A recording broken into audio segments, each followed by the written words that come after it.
Salam sejahtera Malaysia. Dunia Nadi Suara Rakyat bergema di channel ini. Tuan-tuan dan puan yang dihormati sekalian, bagi anda yang ada masalah gastrik, gout, kencing manis, pinggang kah, apa-apakah, gastrik, ini produk yang sangat bagus, makanan. Ini makanan bukan ubat. Ini makanan yang anda boleh makan yang untuk membantu anda dalam masalah anda. Bagi sekarang ada harga promosi, tekan di sini, tekan sini dan anda akan dibawa kepada link beli sekarang kerana ada promosi sempena Hari Raya. Selamat menyambut bulan Ramadan.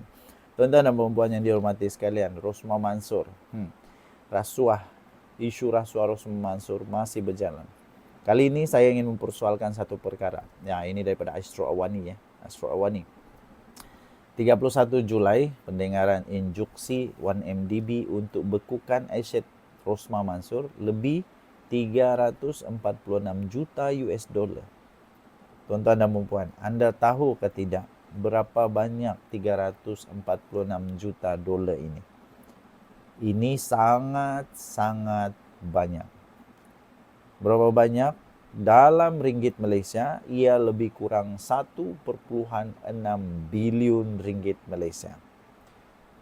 1,6 bilion ringgit Malaysia ini tidak akan mampu untuk diperolehi oleh orang biasa macam Rosmah Mansur, kecuali dia ada bisnes. Dia ada saham, dia artis luar biasa, dia penulis buku luar biasa. Masalahnya, dia pun bukan juga businesswoman yang berjaya. Dia tidak masuk dalam Forbes, the richest man kah, richest woman kah, Forbes, the best businesswoman. Tak ada. Tak ada saya dengar. Tidak ada saya dengar. Kedua, dia bukan artis yang ada royalti sampai bilion-bilion. Pening. Ketiga, dia tak pernah buat buku yang sampai bilion-bilion. Atau dia tak ada bisnes yang ada royalti sampai bilion-bilion, tak ada. Persoalan saya sebenarnya ialah dari mana dia dapat 1,6 bilion ni? Dari mana dia dapat aset sehingga 1,6 bilion? Ini bukan sedikit ya tuan-tuan dan puan. Ini banyak, sangat-sangat banyak. Ini hampir mustahil, bagi saya mustahil lah. Mustahil untuk seorang orang biasa. Hanya seorang isteri Perdana Menteri kot. Gaji Perdana Menteri pun tak sampai macam ni, walaupun dikumpul-kumpul tiap-tiap bulan tak makan pun. Selama 20 tahun Mahathir jadi Perdana Menteri, dia kumpul gaji dia pun tak sampai 1,6 bilion tau, tak sampai. Ini hanya isteri mantan Perdana Menteri. Dari mana dia dapat 1,6 bilion ni? Dari mana? Dia ada saham kah? Kalau ada saham okey lah. Kalau tak ada saham, dari mana? Okey. Jadi saman tersebut berkaitan pembelian yang ini ialah saman lah. Saman daripada 1MDB. Kita bacalah ya, kita baca. Mahkamah Tinggi di sini hari ini menetapkan 31 Julai ini untuk mendengar permohonan injuksi yang difailkan One Malaysia Development Berhad dan 10 lagi syarikat terhadap Datin Seri Rosmah Mansur bagi menghalang beliau daripada mengeluarkan atau melupuskan mana-mana asetnya yang bernilai lebih 1,6 bilion ringgit Malaysia. Okey. Jadi dia kena denda hampir 1 bilion. Kemungkinan besar kalau dia terdesak, dia boleh jual harta aset ni. Tapi kalau dia tidak dibenarkan untuk melupuskan atau mencairkan harta ini, habislah, merengkoklah dalam penjara sampai tua. Okay. Ini berkaitan dengan saman yang telah difailkan oleh syarikat terbabit terhadap isteri bekas Perdana Menteri Datuk Seri Najib Tun Razak itu dan seorang lagi individu berhubung pembelian barangan mewah berjumlah 346 juta didakwa diperolehi menerusi penyelewengan dana 1MDB. Pembelian barangan mewah. Ini pembelian barangan mewah ni, 1,6 bilion, gila apa. Jadi mungkin anda ada jawapan, sila tinggalkan komen. pada pendapat Anda, dari mana sebenarnya Rosmah Mansur dapat 1,6 bilion punya aset ini? Macam mana dia kumpul? Dia buat tabungan. Berapa tabungan dia setiap bulan kalau begini? Setiap bulan dia perlu menabung 1 juta. Okey, so tinggalkan komen Anda. Dari mana dia dapat? Kita jumpa lagi. Bye-bye. Salam sejahtera Malaysia. Selamat pagi tuan-tuan dan puan-puan yang dihormati sekalian. Okey, secara ringkas bagi anda yang ada masalah gout, masalah buah pinggang, masalah gastrik, masalah macam-macam lagi kencing manis ke apa, saya kongsikan bagi anda produk yang baik untuk membantu anda. Okey, tekan di sini, tekan sini sekarang dan akan keluar link yang anda boleh beli produk yang bagus itu. Okey, tuan-tuan dan puan-puan yang dihormati sekalian. Belum apa-apa. Nampaknya PAS pun sudah kalah nih. PAS, Bersatu, Gerakan, Perikatan Nasional lah secara ringkasnya nampaknya sudah kalah. Belum apa-apa sudah kalah dalam PRK Dun Air Keroh. Belum apa-apa sudah kalah nih. Macam mana Sanusi ni? Macam mana Sanusi ni? Tak pandai atur kah? Ataupun memang Perikatan Nasional ini memang berebut-rebut sekarang? Belum apa-apa pun sudah meningkan kepala. Kita tahu UMNO sudah pun memberikan calon tunggal mereka. Calon tunggal satu-satunya calon daripada UMNO yang akan bertanding pada pilihan raya kecil Dun Air Kuning. Dun Air Kuning. Ya. Satu-satunya.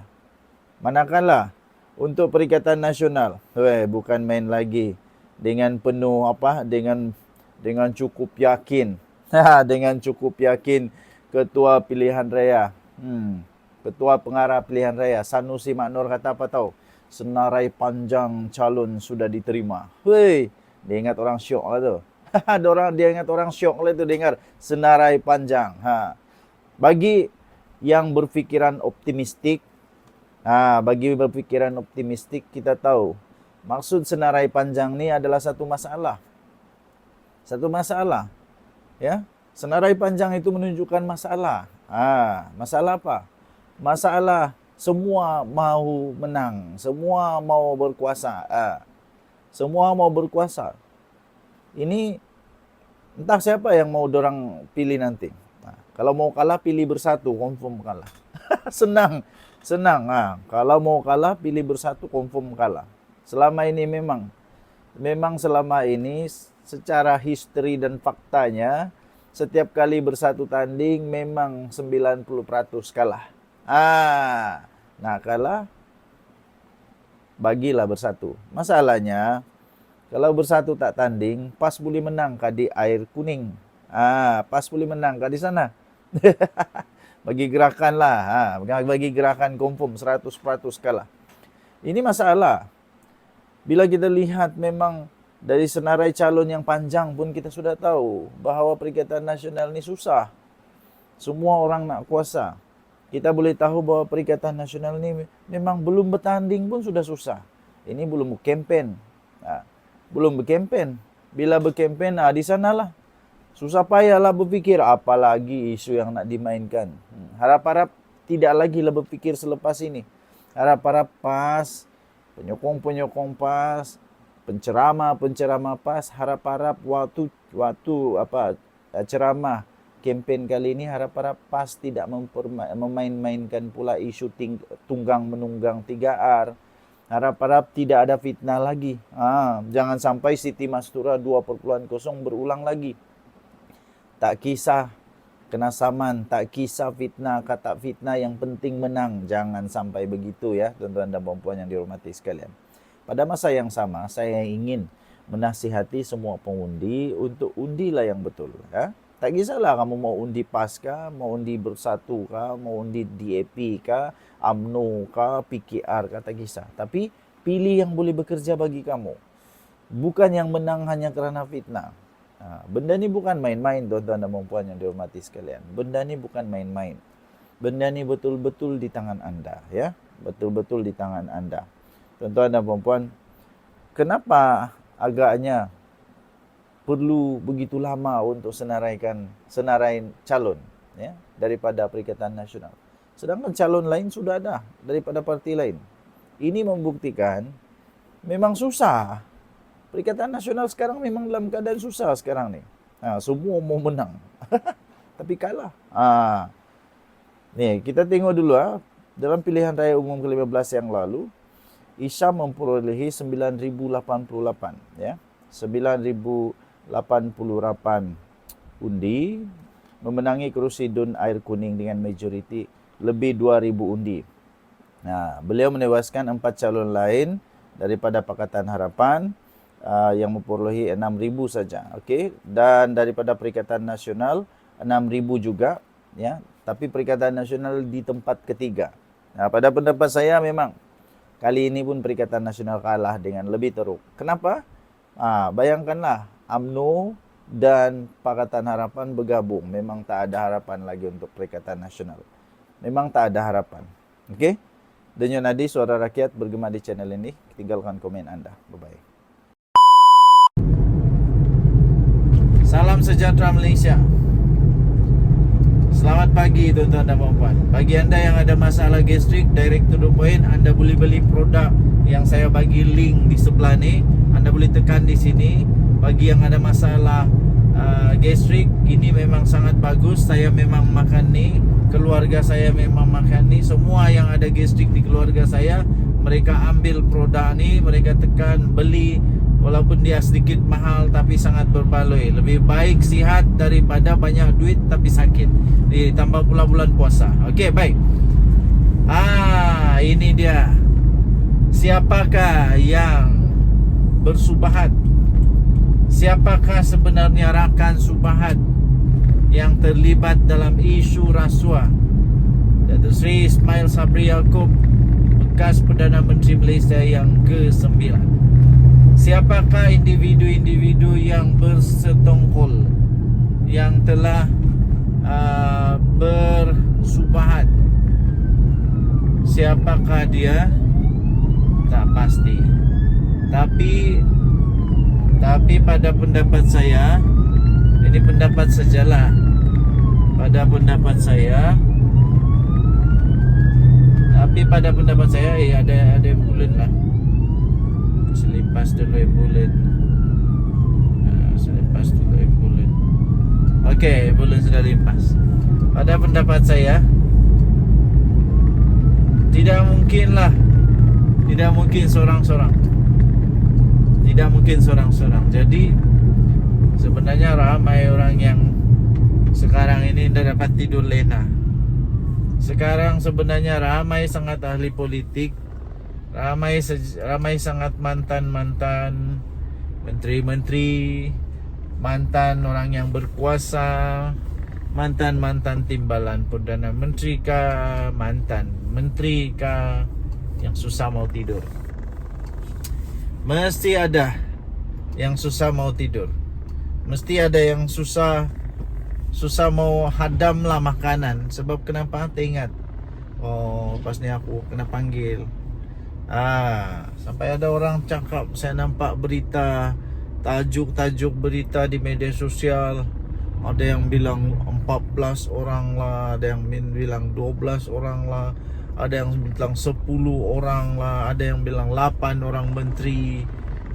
Ini 13 orang yang bersubahat dengan Datuk Seri Ismail Sabri Yaakob kah. Begitulah. Jadi kesimpulan dia mudah saja bagi saya. Dah kira lah 10 orang kah, 20 orang kah, 3 orang kah, salah tetap salah. Pertama. Kedua, tak kisahlah siapapun manusia itu, salah tetap salah. Jadi menteri-menteri era-era Perikatan Nasional, era-era zaman-zaman Ismail Sabri Yaakob, jangan pula kamu mengelak. Kalau kena siasat, tenang-tenang saja. Seperti kata pepatah, berani kerana benar, takut kerana salah. Kalau memang tak ada apa-apa masalah, lawan sampai menang.